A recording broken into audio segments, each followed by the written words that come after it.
Bismillahirrahmanirrahim. Assalamualaikum warahmatullahi wabarakatuh.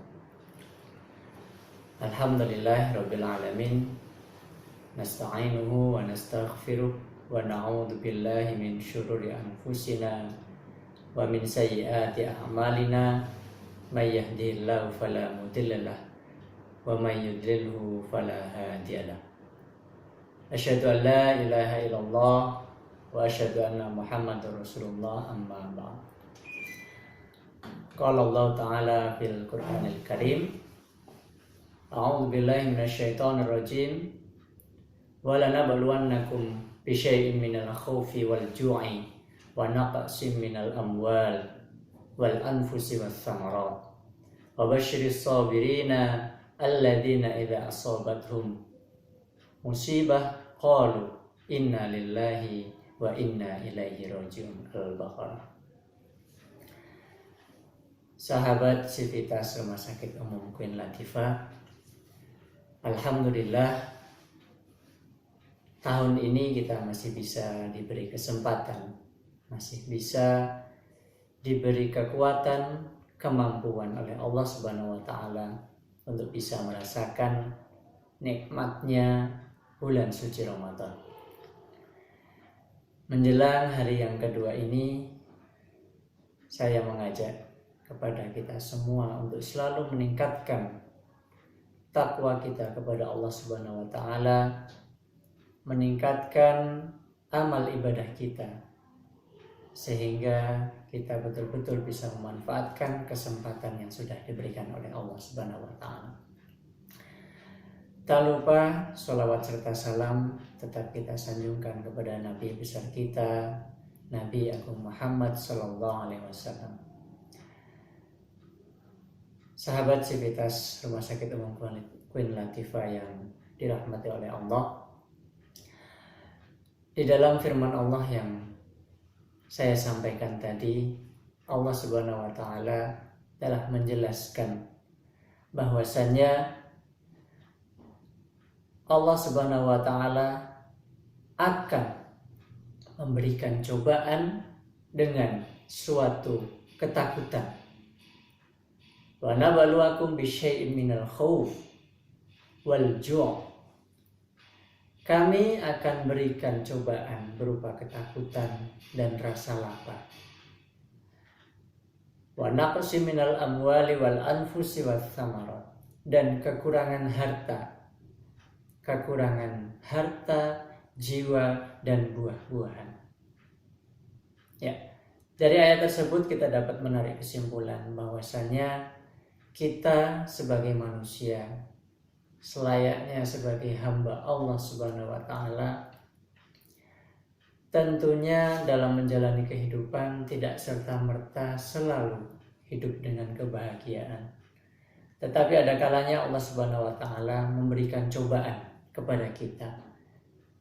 Apakah cobaan itu? Sudah dijelaskan oleh Allah. Yang pertama adalah berupa suatu ketakutan. Seperti halnya yang kita alami sekarang. Kehidupan kita yang selama ini mungkin merasa damai, merasa aman, tiba-tiba kita ditakutkan dengan adanya suatu wabah penyakit. Kita ditakutkan dengan adanya penyakit yang sudah tersebar di kemana-mana. Apa yang harus kita lakukan? Kemudian yang kedua, cobaan yang kedua adalah dengan kelaparan. Ya, kebetulan kita memasuki dalam bulan suci Ramadan. Walaupun sifatnya bukan suatu cobaan, tetapi dengan rasa lapar inilah kita sebenarnya dicoba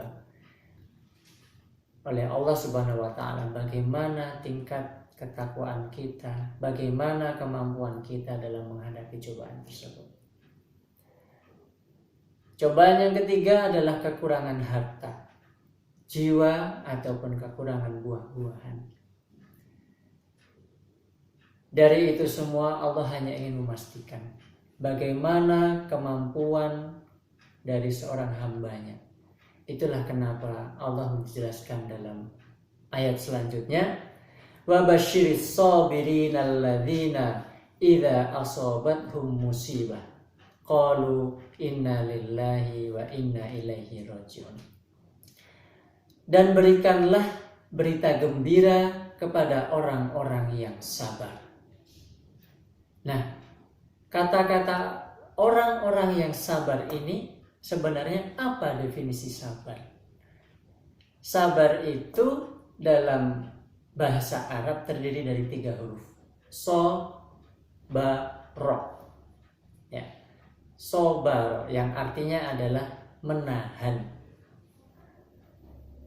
Itulah kenapa Allah Subhanahu wa taala menjelaskan berikanlah berita gembira kepada orang-orang yang sabar, yaitu orang-orang yang mampu menahan. Menahan apa? Menahan atas cobaan yang diberikan oleh Allah Subhanahu wa taala. Ketika Allah memberikan cobaan berupa ketakutan, orang itu mampu untuk menahan rasa takutnya. Ketika Allah Subhanahu wa taala memberikan cobaan dengan kelaparan, orang itu mampu untuk menahan rasa laparnya. Allah memberikan cobaan dengan kekurangan, baik itu harta, baik itu jiwa ataupun buah-buahan.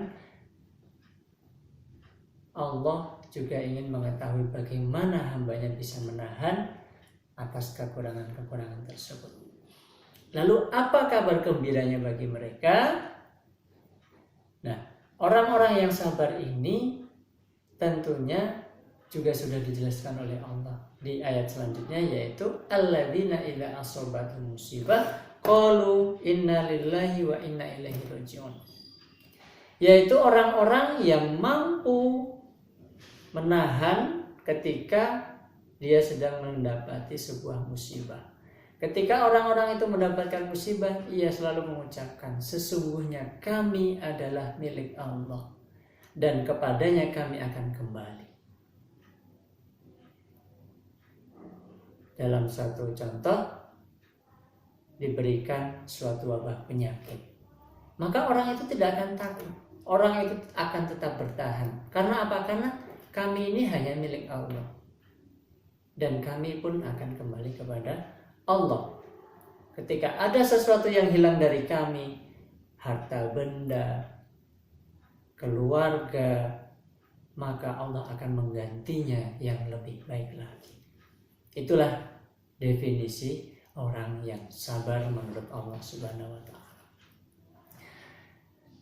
Begitu juga dalam sabar itu sebenarnya ada 3 tingkatan. Ada 3 macam sabar. Yang pertama adalah sabar dalam menahan diri dari godaan setan, atau dalam artian sabar menahan diri dari dosa, menahan diri dari melakukan hal-hal yang dilarang oleh Allah Subhanahu wa taala. Inilah sabar yang tingkat pertama. Kenapa sabar ini menjadi tingkat yang pertama? Karena ini sangatlah berat sekali. Seberapa mampu kita menahan diri untuk tidak melakukan hal-hal yang dilarang oleh Allah. Ada seorang pemuda kemudian didatangi oleh seorang wanita yang sangat cantik. Diajaklah pemuda ini untuk berzina. Ketika pemuda itu mengatakan, oh tidak, saya tidak mau karena saya takut kepada Allah, maka pemuda inilah pemuda yang sabar. Pemuda yang mampu menahan diri untuk tidak melakukan perbuatan yang dilarang oleh Allah. Begitu juga masalah yang lainnya. Ketika kita berhadapan dengan orang yang ingin memberikan sesuatu tetapi berharap imbalan, atau yang dalam hal ini kita biasa menyebut dengan nepotisme, korupsi. Ketika kita mampu untuk tidak melakukan hal-hal tersebut, maka sebenarnya kita sudah bisa melaksanakan sabar di tingkat yang pertama. Kemudian tingkatan yang kedua atau sabar yang kedua adalah sabar dalam melakukan ketaatan. Sabar dalam menjalani ketaatan kepada Allah Subhanahu wa taala. Contohnya adalah seberapa kuat kita, seberapa mampu kita untuk bisa mendirikan sholat. Seberapa mampu kita untuk bisa mengeluarkan sedikit harta kita untuk bersedekah. Seberapa kuat kita, seberapa mampu kita untuk bisa mengikuti kajian-kajian. Itulah yang dimaksud dengan sabar dalam menjalankan ketaatan. Dan yang ketiga, yaitu sabar dalam menerima takdir. Itulah sabar yang kami jelaskan di awal, yang sudah dijelaskan oleh Allah Subhanahu wa taala dalam surat Al-Baqarah ayat 105 sampai 156. Sahabat Sivitas Rumah Sakit Umum Queen Latifah, mudah-mudahan dengan adanya ayat tadi, penjelasan yang cukup singkat ini, kita semua dapat mengambil hikmah, kita semua dapat menerapkan, dapat melaksanakan apa yang diperintahkan oleh Allah Subhanahu wa taala untuk bisa menjadi orang yang sabar sesuai dengan definisi yang sudah dijelaskan oleh Allah Subhanahu wa taala. Amin ya rabbal alamin. Wabillahi taufiq wal hidayah. Assalamualaikum warahmatullahi wabarakatuh.